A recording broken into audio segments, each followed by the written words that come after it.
Sri Pillai, what is the nature of the mind? Ramana Maharshi, what is called mind is a wondrous power residing in the self. It causes all thoughts to arise. Apart from thoughts, there is no such thing as mind. Therefore, thought is the nature of mind. Apart from thoughts, there is no independent entity called the world. In deep sleep there are no thoughts, and there is no world. In the states of waking and dream, there are thoughts, and there is a world also. Just as the spider emits the thread of the web out of itself and again withdraws it into itself, likewise the mind projects the world out of itself and again resolves it into itself. When the mind comes out of the self, the world appears.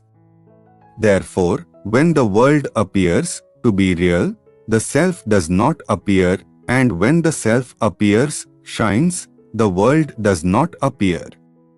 When one persistently inquires into the nature of the mind will end leaving the self as the residue. What is referred to as the self is the Atman. The mind always exists only in dependence on something grows. It cannot stay alone. It is the mind that is called the subtle body or the soul, Jiva. Sri Pillai, what is the path of inquiry for understanding the nature of the mind?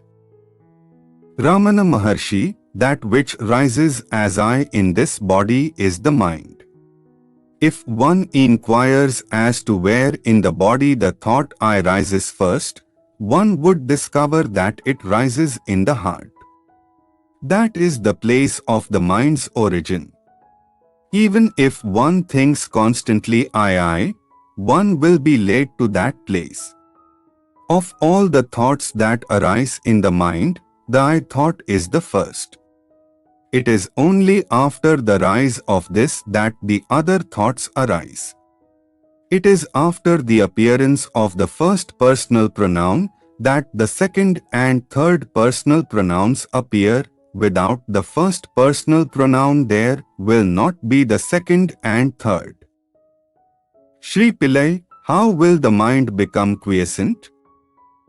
Ramana Maharshi, by the inquiry who am I?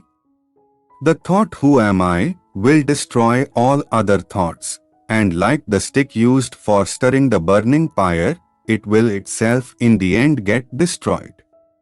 Then, there will arise self-realization.